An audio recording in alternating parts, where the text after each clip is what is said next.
de la región occipital en dirección caudal hacia la colita, vamos a tener la formación de las somnitas, ¿verdad? Recordar, algo de eso hablamos. Este mesodermo paraxial empieza a engrosarse, a aumentar de tamaño y externamente va a dar origen a unas prominencias en la zona del ectodermo. Esas prominencias vendrían a ser las somitas, ¿ya? ¿Qué son las somitas? Son bloques independientes del mesodermo paraxial que están ubicados a los costados del tubo neural y de la notocorda. Su presencia constituye la característica más llamativa del desarrollo embrionario durante la cuarta semana, motivo por el cual la etapa entre los días 20 y 30 recibe el nombre de periodo somítico. Vemos acá que poco a poco se va formando el tubo neural, la notocorda ya se encontraba, esta parte del mesodermo paraxial habrá de constituir las somitas que se van a, digámoslo así, van a originar prominencias a cada lado del tubo neural. Tenemos acá el tubo neural, sabemos que el tubo neural se fusiona en la parte más proximal de la parte central y al lado hay prominencias a cada lado. Cada uno de esos pequeños segmentos correspondería al lazo. ¿Ya? Entonces, en la tercera semana más o menos empieza la formación de las somitas a cada lado del tubo neural. Ahora, a su vez, esa somita que depende del mesodermo paraxial, esa somita va a tener una zona que es la zona ventromedial y dorso lateral. La porción ventromedial va a dar origen al esclerotoma y ese esclerotoma habrá de dar origen fundamentalmente a algunas estructuras óseas, fundamentalmente estructuras óseas centrales tipo las vertebras de las costillas, mientras que la porción dorsolateral de la somita va a dar origen al hematoneotomo, que va a dar origen a su vez a las estructuras musculares del cuerpo, así como también a la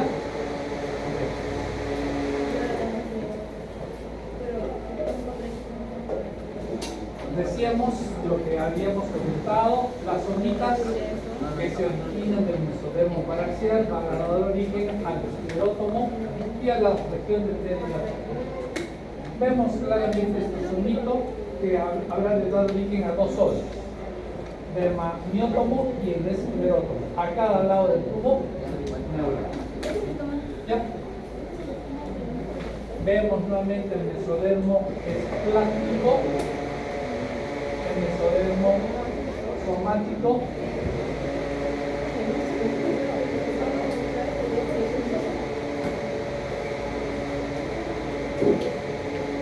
al finalizar más o menos de la cuarta semana de la porción del esclerótomo que habíamos comentado, va a formar el mesénquima o tejido conectivo. Acá está la somita, esta región vendría a constituir el esclerótomo, la región ventromedial de la somita, a cada lado del tubo neural.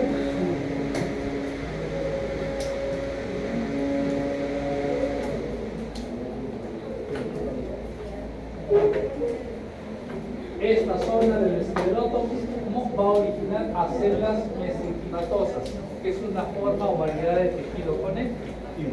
¿Cuál es la característica de esta variedad de tejido conectivo llamado las células cotejido mesenquimatoso? Tiene la particularidad de poder diferenciarse en otras variedades de tejido. Acá tenemos el mesénquima, las células mesenquimatosas. Esas células mesenquimatosas en algunas zonas van a dar origen a quién? A estructuras cartilaginosas. Recordad que muchas de esas estructuras cartilaginosas dependen de unas células llamadas los condroblastos, que empiezan a fabricar fibrillas de colágeno y sustancias fundamentales. Vale decir, mesénquima que contiene las células mesenquimales puede dar origen a condroblastos que van a dar origen a los componentes del cartílago. Mesénquima, esclerotoma, origen mesénquima, células mesenquimatosas, condroblasto que puede dar origen al cartílago. Pero la cosa no queda ahí.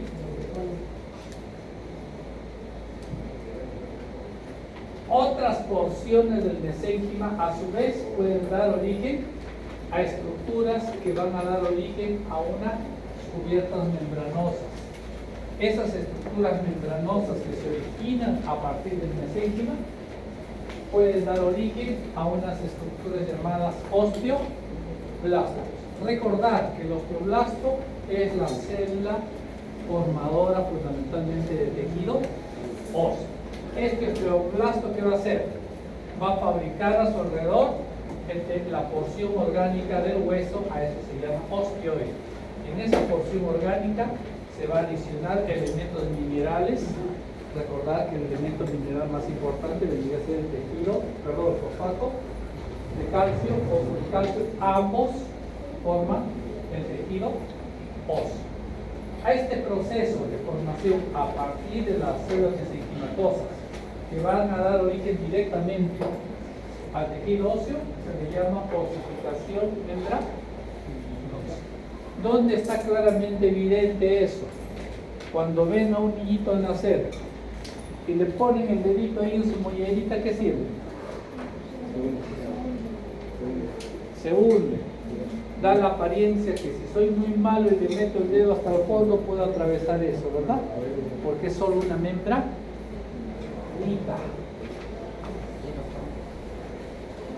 Y con el paso de los años esa membranita que va a dar origen. La niña fue una membranita en su mollerita. A ver, le meto el dedito y a ver si puedo atravesar. No, porque esa zona membranosa, ¿qué cosa ha sido cubierta o reemplazado por tejido óseo? Hay formación de tejido óseo a partir de membranas. A eso se llama proceso de osificación membranosa. Ahora, hace un rato hemos visto que a partir del tejido mesenquimatoso, de las células mesenquimatosas, se puede dar origen a condroblastos. Y los condroblastos pueden dar origen a tejido cartilaginoso. Y acá tenemos los tejidos cartilaginosos. Miren un tejido cartilaginoso que se ha formado. A partir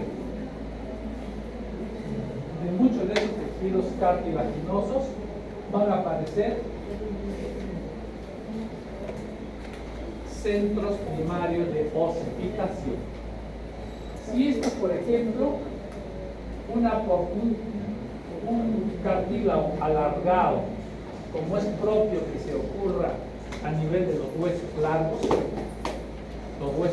en un momento fueron cartílagos.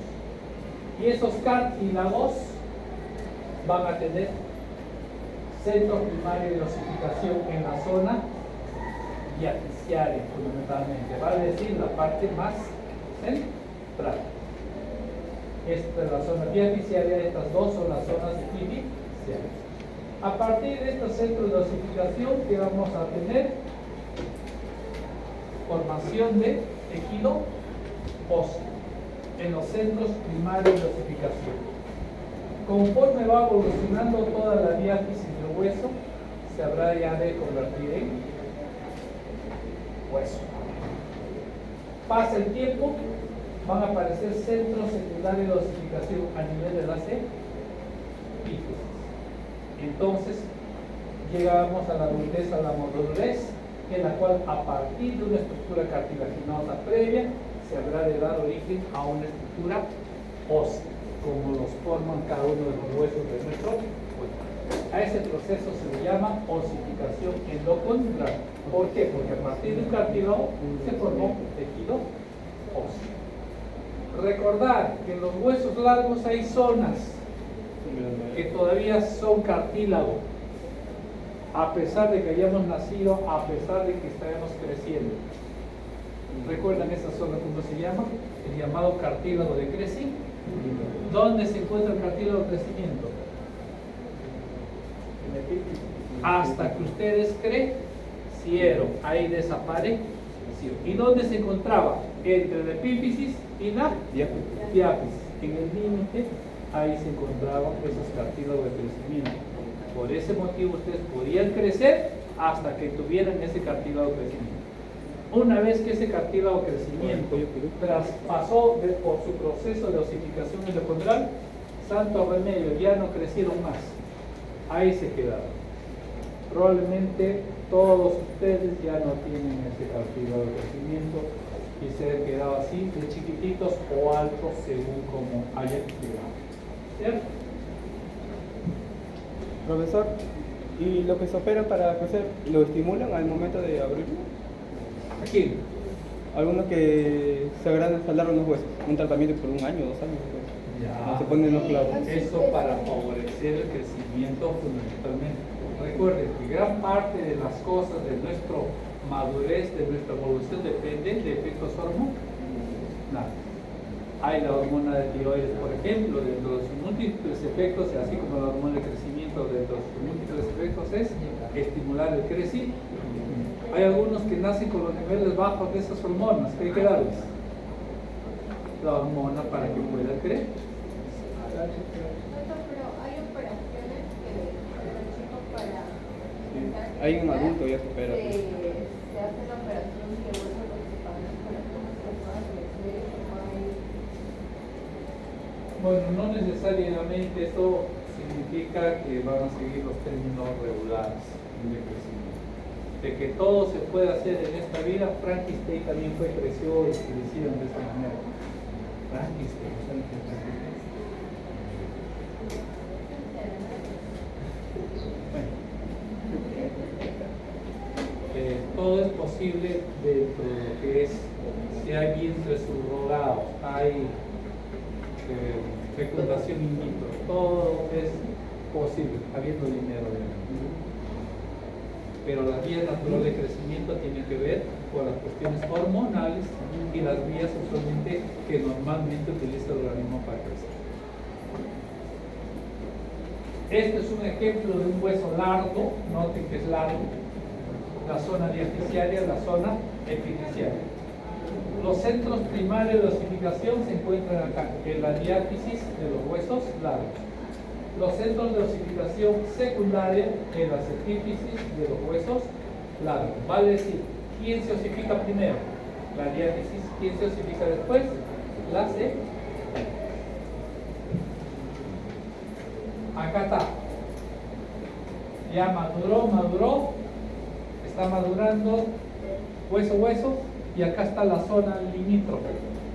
Esa zona limítrofe tendría que constituir la zona del cartílago de crecimiento, que podrán seguir creciendo hasta que se osifiquen.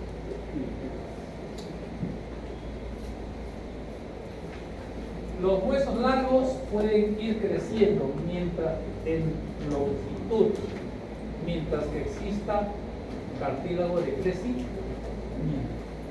Una vez que ya dejaron de crecer en longitud, empiezan a engrosarse, a hacerse más gruesos. Si no, miren sus manos ahorita, las manos que tienen ahorita eran las manos de sus papás y de sus mamás a su edad. Comparen ahora las manos que tienen ustedes con las manos de sus papás y de sus mamás. Las manos de sus papás no parecen más gruesitos, más gruesitos. Porque ya no crece en longitud, crece en grosor.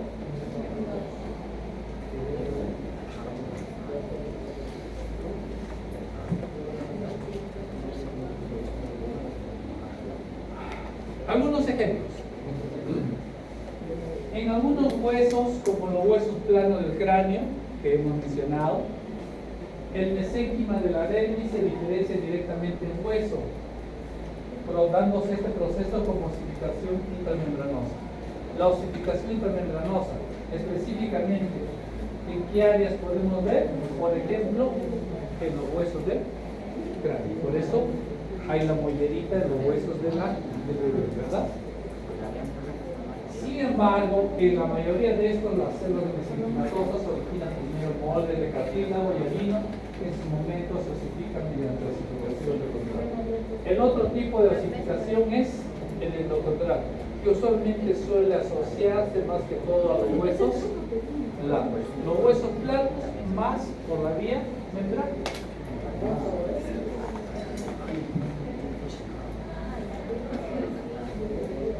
Los huesos planos crecen fundamentalmente o se osifican fundamentalmente por la osificación membránica, mientras que las extremidades o los huesos largos se osifican a través del proceso de osificación membránica. Desarrollo embriológico del esqueleto. ¿Cuál es el esqueleto axial? Es el esqueleto de la parte más cerca. Por ejemplo, tenemos cráneo, esternón, costillas y columna vertebral. Hemos dicho que embriológicamente todas las estructuras óseas que en algún momento formaron parte de ¿quién? Del tejido mesenquimatoso. El tejido mesenquimatoso está formado por células mesenquimatosas. Estas células mesenquimatosas dijimos que tienen la particularidad de poder transformarse en otros elementos celulares maduros, como por ejemplo fibroblastos para formar membranas, condroblastos para formar cartílagos y osteoblastos para formar tejido óseo. Claro está que una porción de estas células proviene de la cresta neural, migran hacia los arcos faríngeos y forman los huesos y tejidos de las estructuras craneofaciales. Cráneo facial, esto, cabeza. ¿De dónde proviene la mayor parte? ¿De dónde viene? De la cresta neural. ¿Recuerdan de dónde sale la cresta neural? ¿Recuerdan la neurulación? La neurulación daba origen al tubo neural, pero al mismo tiempo a dos estructuritas a cada lado del tubo neural que vendrían a ser las crestas neurales. ¿Y la cresta neural qué origen tiene? Origen ectodérmico. Y esa cresta neural se va a nivel de los arcos faringeos. ¿Recuerdan qué cosas son los arcos faringeos? Si no se recuerdan, son esos bultitos que existen en la porción cefálica a cada lado de la porción cefálica del embrión, en las que futuramente vendrían a formar parte de lo que es la faringe. Y esas estructuras van a dar origen a múltiples estructuras óseas del cráneo y de la cara. En relación. Cuando se da la guerra con la ciencia del cráneo, ¿a qué se debe? A que todos los procesos asociados a la formación del cráneo no van a evolucionar en ese sentido. Suele ser usualmente un defector en este proceso de maduración embriológica. Para que necesitas el cráneo, ¿qué necesitas? Huesos planos. Para los huesos planos, ¿qué necesitas? Células mesenquimatosas. Y que las células mesenquimatosas se dirijan a esa zona. Y esas células mesenquimatosas originan osificación membranosa. Imagínate que por obvios motivos no se dé ese proceso. Se formará el cráneo, el tubo neural. ¿Qué son los arcos braquiales? Se conoce como arcos braquiales o arcos faringeos, que es equivalente a las estructuras situadas a ambos lados de la faringe, que comienzan a desarrollarse en la cuarta semana, cuando las células de la cresta neural migran a estas zonas a partir de las células que formarán las futuras regiones de la cabeza y cuello. Lo que les comentaba, se forma la cresta neural y esa cresta neural se va hacia la zona de los arcos faringeos. ¿Dónde están los arcos faringeos? Esto es el embrión. La futura cabecita del embrión, por abajo, el futuro popó del embrión. Debajito, al ladito de la futura cabeza del embrión, acá está, se van a formar unas prominencias. Estas prominencias vendrían a ser los arcos faríngeos. A esa zona de los arcos faríngeos, a esa zona van a llegar las crestas neurales provenientes fundamentalmente del ectodermo, que tiene que ver con el tubo neural, que tiene que ver con la neurulación. Vamos a ver que el primero y segundo arcos faríngeos se producen o se forman a partir del día 24, el tercer arco aparece a partir de los 26, el cuarto arco faríngeo al final de la cuarta semana, va a decir al mes, y el quinto y sexto arcos faríngeos son rudimentarios, casi no se forman. Si nosotros se nos ocurre hacer un corte acá, ven esa línea, un corte ahí, lo cortamos, ¿ya? Botamos esto y lo miramos desde arriba, ¿se entiende? ¿Qué voy a ver? Voy a ver algo parecido a esto. ¿Qué ven ahí? Los arcos faríngeo. ¿Ya? Estos arcos faríneos, en estos arcos faríneos se van a formar músculos, nervios, cartílagos, estructuras óseas. Notarán que estos arcos faríneos tienen un origen ectodérmico por fuera, mesodérmico y medio, y el amarillito, origen endodérmico.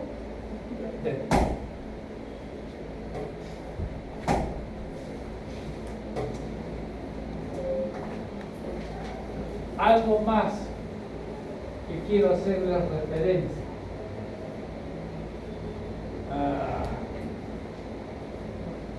Entre arco faríngeo y arco faríngeo, miren, hay una zona de depresión.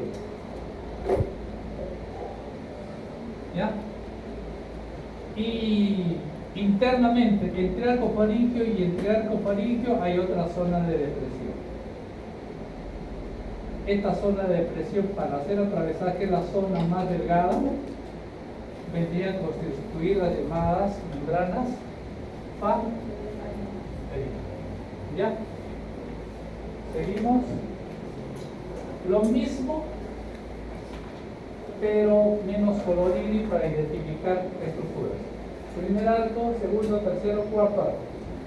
La hendidura entre el primer arco y el segundo arco, miren esta hendidura, que ya lo habíamos visto.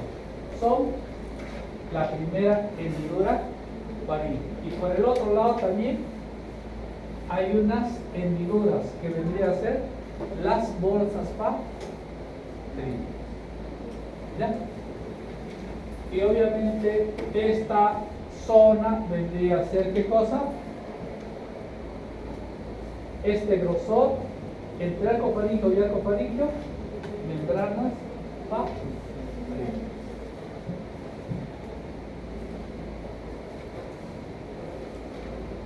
A partir de los arcos faríngeos que vamos a tener, estructuras de la cara, cuello, cavidades nasales, faringe, boca, hila. Acá están los arcos faríngeos. Del primer arco faríngeo sale un nervio, forma un nervio llamado trigémino, que están los músculos de la masticación, el oído, el vientre anterior del digástrico, tensor del tímpano, tensor del velo paladar, estructuras esqueléticas tales como el hueso del martillo y el yunque, ligamentos anterior del martillo, ligamento espenomandibular. Nervio, músculo, hueso, ligamentos. Todo esto dependiente del primer arco faríngeo. Del segundo arco faríngeo, igual. Del tercer arco faríngeo, igual. Del cuarto al sexto arco faríngeo, estructuras que salen de esos arcos faríngeos. ¿Listo? Embriología del cráneo. Cabecita. Desarrollo del cráneo. El cráneo se forma a partir del mesénquima alrededor del encéfalo. El desarrollo está compuesto por el llamado neurocráneo y por el viscerocráneo. Todo esto, ¿qué sería esto? El neurocráneo. ¿Y esto? viscerocráneo, los huesos de la...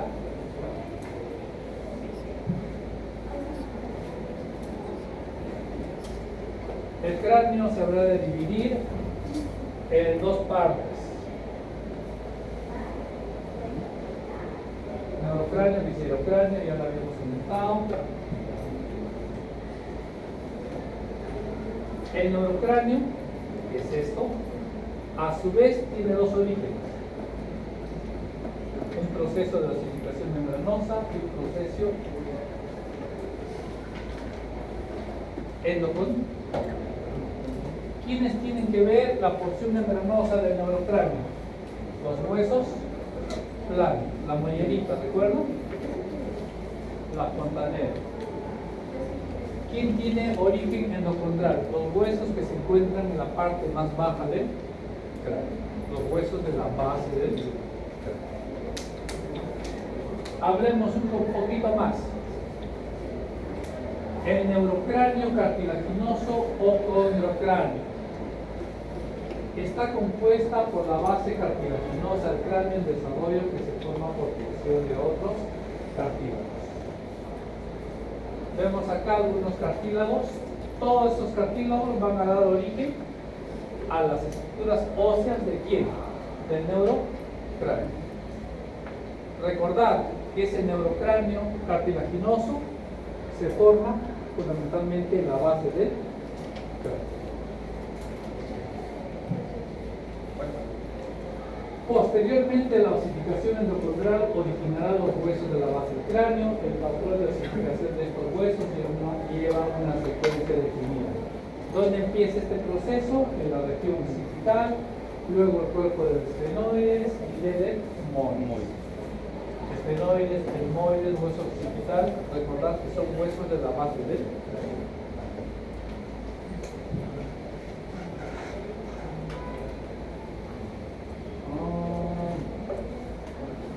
Eso. ¿Cuáles son los cartílagos que tienen que ver? El hueso occipital está formado por cartílagos paracordales y los esclerotomas occipitales. El cuerpo del esfenoide del etmoides por los cartílagos hipoficiarios y clavículas craneales. Luego aparecen condensaciones en el ala orbital y ala temporal, la cápsula periódica. Todos estos son nombres o denominaciones de qué? De estructuras cartilaginosas que posteriormente se fusionaron para formar parte de la base del cráneo, mal decir, el neurocráneo cartilaginoso. Ahora, en relación a lo que vendría a ser los huesos planos, vale decir, fundamentalmente la osificación membranosa. Algo más. Algunas partes del neurocráneo también tienen origen hembra. La osificación intramembranosa ocurre en el mesénquima a los lados de la parte superior del cerebro, formado la bóveda craneal. Durante la vida fetal, los huesos planos de la bóveda se encuentran separados por membrana de tejido conectivo denso que forman unas articulaciones fibrosas, las llamadas suturas. Recordad, los huesos planos, cuando uno nace, todo no está fusionado. Hay espacios, hay fontanelas. ¿Qué vendría a ser fundamentalmente la zona del neurocráneo membranoso? Esas fontanelas están dadas por tejido conectivo denso. ¿Quién forma el tejido conectivo denso? Las células llamadas fibroblastos. ¿De dónde sale el fibroblasto? Del tejido mesenquimatoso, que es el pluripotencial que hemos visto del comienzo. La blandura de los huesos y sus conexiones laxas en las estructuras permiten a la bóveda craneal sufrir cambios de forma durante el nacimiento denominados amoldamientos. A ver, chicos, ustedes que son unos experimentados de la patada, ¿qué diámetro tendrá una vagina? Así, ¿no?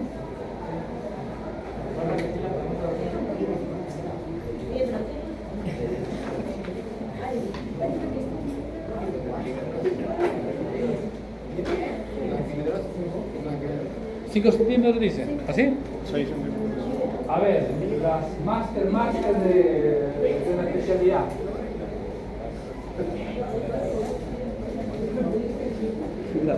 En una vagina entrará mi puño. Normal. Entrará mi puño. A las justas entre el papá del niño. Y eso, por sufrimiento todavía. ¿Verdad? Cuando tiene una relación sexual entre el papá y la mamá, ¿qué cosa introduce? El pelo. Y me duele todavía. Me entera mi no. Pero al momento del parto, el puño entra. Cosas más grandes todavía. Pero no tan grandes como un tronco de ese tipo, ¿no? ¿Cómo es la cabecita del niño? Tiene que salir por la vagina. 30 centímetros en promedio. Toda esa cabezota del niño tiene que salir por ahí. ¿Y después cómo se lo dice? Ese es el que cuento otro día. El hecho concreto es que la cabecita del bebé tiene que salir por la vagina, por el canal vaginal. ¿Verdad? Pero imagínense si la cabeza del niño desde el principio ya sería calcificada y ya pegadita. ¿Podría doblarse? ¿Podría achicarse? No. En cambio, como es zona de osificación, la cabecita tranquilamente puede adaptar para que pueda salir por ese conducto llamado canal del parto, que tiene que ver con el canal vaginal. ¿Ya? Ahí tiene la cabecita del bebé, se superponen a veces las estructuras óseas para poder salir al momento del parto.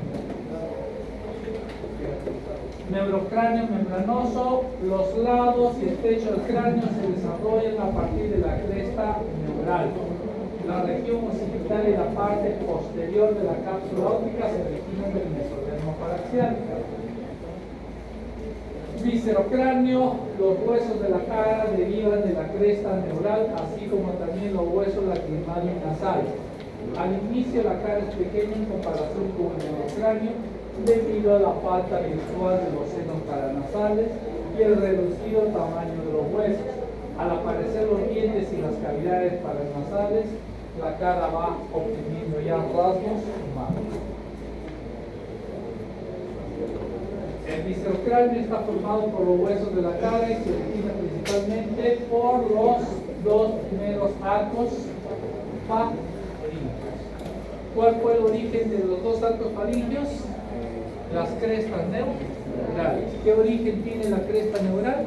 Origen ectodermal, ¿verdad? El primer arco originará en su porción dorsal del proceso maxilar y de esta derivarán el maxilar, el hueso cigomático y los huesos del temporal. Todo tiene que ver con la región de la cara. El primer arco originará en su porción ventral el proceso mandibular que contiene el cartílago de Necker. El mesénquima que rodea el cartílago de Necker se osificará y dará origen al maxilar inferior. Este cartílago desaparece por completo salvo el ligamento espinomandibular. El extremo dorsal del proceso mandibular, junto con el segundo arco faríngeo, originará el yunque, estribo y martillo. Recordad que el yunque, estribo y martillo son huesecillos del oído medio. A ver, chicos, este es un pequeño resumen del extremo dorsal del cartílago primer arco, forma martillo y yunque, extremo dorsal del cartílago segundo arco faríngeo, estribo, pobres y flores, y así sucesivamente. Columna vertebral. A ver, chicos, si gustan les puedo invitar un ratito afuera para que puedan conversar más amenamente y decir sus cosas. La vida de la columna vertebral, del canal vaginal, lo que sea. Recordar que la columna vertebral está formada por vértebras. Entre vértebra y vértebra, ¿qué cosas se encuentran? Los discos intervertebrales. Durante la cuarta semana, las células de los esclerotomas, recordad que el esclerotoma, ¿de dónde se deriva? De la somita. ¿Y el somita de dónde se deriva? Del mesodermo paraxial. Bueno, de este esclerotoma, la parte del esclerotoma que rodea la médula espinal y la notocorda, ¿recuerdan esto que era? El tubo neural. A cada lado del tubo neural que había mesodermo paraxial, y ese mesodermo paraxial formaba parte de somitas, y de esas somitas se formaban los esclerotomas. Bueno, esos esclerotomas que se encuentran a cada lado del tubo neural va a ser el origen de los huesos de la columna vertebral. Se forma la columna mesenquimática con vestigios de origen sedimentario, con los bloques de esclerotema, está separado por áreas menos compactas que contienen arterias sedimentares. Notocorda y tubo neural. Acá tenemos a cada lado, ¿qué tenemos a cada lado del tubo neural? Esclerotoma. Y ese esclerotoma va a dar origen a tejido óseo. Una porción. La otra porción de abajo, igualito. La siguiente porción de abajo, igualito. La porción de abajo igualito. Recordar que los somitas están uno al ladito de otro, uno encima de otro. Entre somita y somita hay un espacio en el cual hay una menor cantidad de elementos celulares.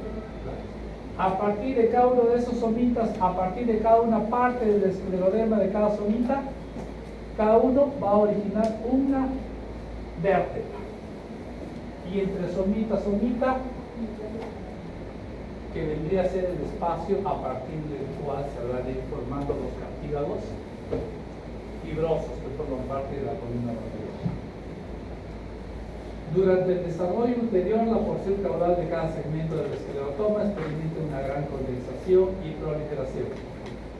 Esclerotoma, proliferación. En algunas zonas más densas, esa zona donde se da más denso, forma parte del tejido óseo vertebral.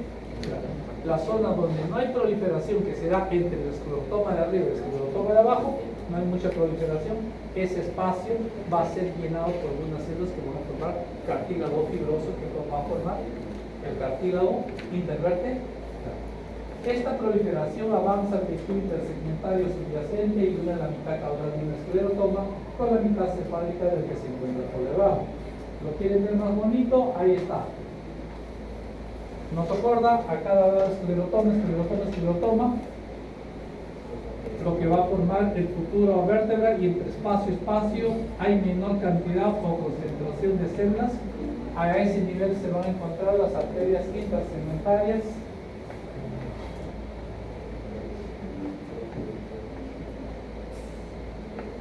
En relación a la columna vertebral se forma el disco intervertebral, ya que las células mesenquimatosas ubicadas entre la porción caudal y cefálica del esclerotoma no proliferan. Recuerda que le decimos entre esclerotoma y esclerotoma hay un espacio donde había pocas células. Esas células van a dar origen a los discos intervertebrales. Aunque la notocorda sufre una regresión en la región de los cuerpos vertebrales, persiste y aumenta de tamaño en la zona del disco intervertebral. De esta manera se forma el núcleo pulposo, que luego se rodea por las fibras circulares del anillo fibroso. Recordar que cada disco intervertebral tiene dos componentes, el núcleo pulposo y el anillo fibroso que lo rodea. Igualito, acá está, ya está formado el núcleo pulposo y el anillo fibroso, un disco intervertebral entre cada vértebra, que se iba poco a poco por más. Igualito acá.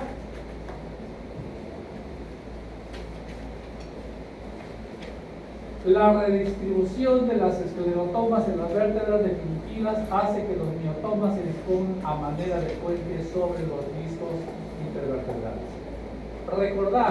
Recordar que en cada somita había dos componentes. Un componente era el esclerotoma, que va a dar origen a las estructuras óseas que estamos mencionando. Pero también hay dermatomiotoma. Ese dermatomiotoma, ese miotoma sobre todo, va a dar origen a estructuras musculares a cada lado de las estructuras vertebrales. Las arterias intersegmentarias pasan a mitad de distancia sobre los cuerpos vertebrales, sin embargo los nervios raquídeos se sitúan cerca de los discos intervertebrales. Las costillas se derivan del esclerotoma del mesodermo paraxial y se forman a partir de las prolongaciones frontales de las vértebras torácicas. ¿De dónde salieron las costillas? ¿De Adán? No. ¿De quién? De las propias vértebras que se dividieron por. ¿Ven ahí? Una costilla a cada lado de la vértebra. El esternón se desarrolla de manera independiente en el mesodermo somático de la pared corporal ventral. A cada lado de la línea media aparecen dos bandas esternales que luego se fusionan y forman los moldes cartilaginosos del manubrio y apéndice sifoides.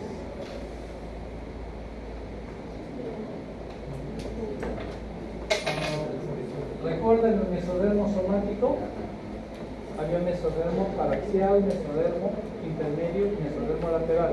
Y ese mesodermo lateral se dividía en mesodermo somático y mesodermo, dice, tragoespláctico.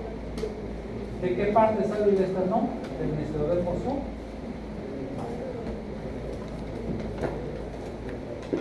Desarrollo biológico del esqueleto, esqueleto apendicular, cintura pectoral, cintura pélvica o huesos de las extremidades. Esqueleto apendicular, a lo largo de las quintas semanas los huesos de los mesenquimales se forman como condensaciones que aparecen en las hienas. Miren, ¿qué ven ahí? Al lado del futuro embrión y el futuro feto. ¿Qué ven ahí? Unas prolongaciones. Y esas prolongaciones tienen ectodermo por fuera, pero también tienen mesodermo por dentro. Y a partir de ese mesodermo, miren que se van formando cartílagos. A partir de esos cartílagos que se va a originar tejido óseo por un proceso de osificación endocorporal. ¿Dónde se da esto? Miembros superiores, miembros inferiores. A lo largo de la sexta semana, los modelos óseos de las extremidades se codifican y forman modelos óseos de cartílago y alivio. Ahí está. Va creciendo, se forman primero los cartílagos y luego los tejidos óseos. En relación al esqueleto apendicular, la clavícula inicia con una osificación intramembranosa y luego da lugar a cartílago de crecimiento en ambos extremos. La cintura pectoral y los huesos de las extremidades superiores aparecen antes de la cintura pélvica y los miembros inferiores. La osificación comienza en los huesos largos durante la octava semana del desarrollo embrionario y en un principio comienza ¿dónde? Proceso de osificación primaria, diática. Luego, proceso de osificación secundaria a nivel de la cerviz. En la semana 12 aparece el centro de osificación primaria en casi todos los huesos de las extremidades. Ya sabemos que es osificación primaria, ¿verdad? Las clavículas se osifican antes que los demás huesos, los fémuros son los siguientes en osificarse. El centro de osificación primaria indica la transición cartilaginosa de un hueso largo. Los centros de osificación primaria aparecen cuando? Entre la semana 7 y 12ª semana. Casi todos los centros están presentes durante el nacimiento. La parte del hueso que se osifica a partir de un centro primario, bueno, lo sabemos en la región de la diástasis. Nuevamente, osificación primaria, osificación secundaria. Los huesos de la rodilla son los primeros en formar centro de osificación secundaria. Los centros secundarios del fémur y tibia suelen estar presentes al nacer. Sin embargo, la mayor parte de estos aparecen luego del nacimiento. La parte del hueso osificado a partir de un centro secundario se llama epífisis. ¿No dijimos que a nivel de epífisis se llama osificación secundaria? El centro secundario. El hueso de la diáfisis no se fusiona con el epífisis hasta que alguien haya alcanzado su longitud adulta. Eso se refiere al cartílago de crecimiento, ¿verdad? Porque todavía están separados. Durante el crecimiento óseo surge la placa o cartílago epifisiario que se sitúa entre la diáfisis y la epífisis, haciendo referencia a lo que es el cartílago de Cresci. Está. Miren el proceso. Huesos largos, puro cartílago, luego osificación primaria, osificación secundaria, finalmente cartílago de Cresci. Muy bien, tienen 2 minutos para levantarse, tomar agua o lo que sea.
Basta, ¿cómo está tu vida?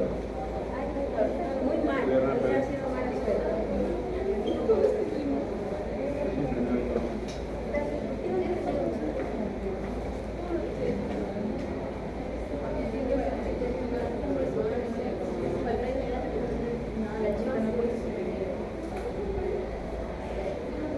creo que lo que estaba ahí,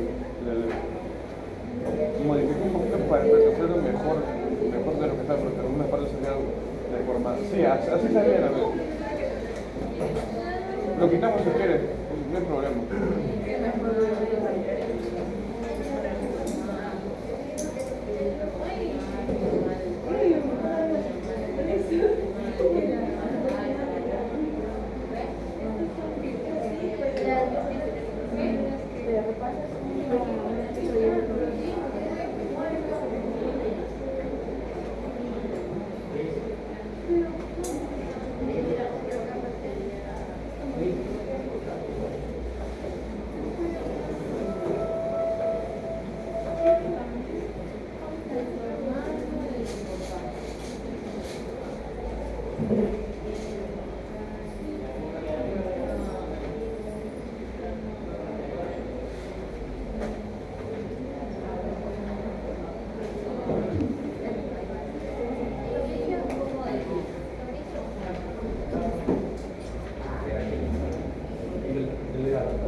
¿Qué falta?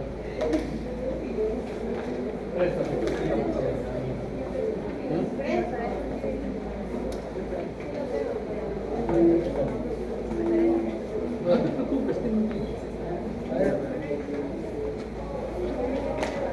la asistencia está.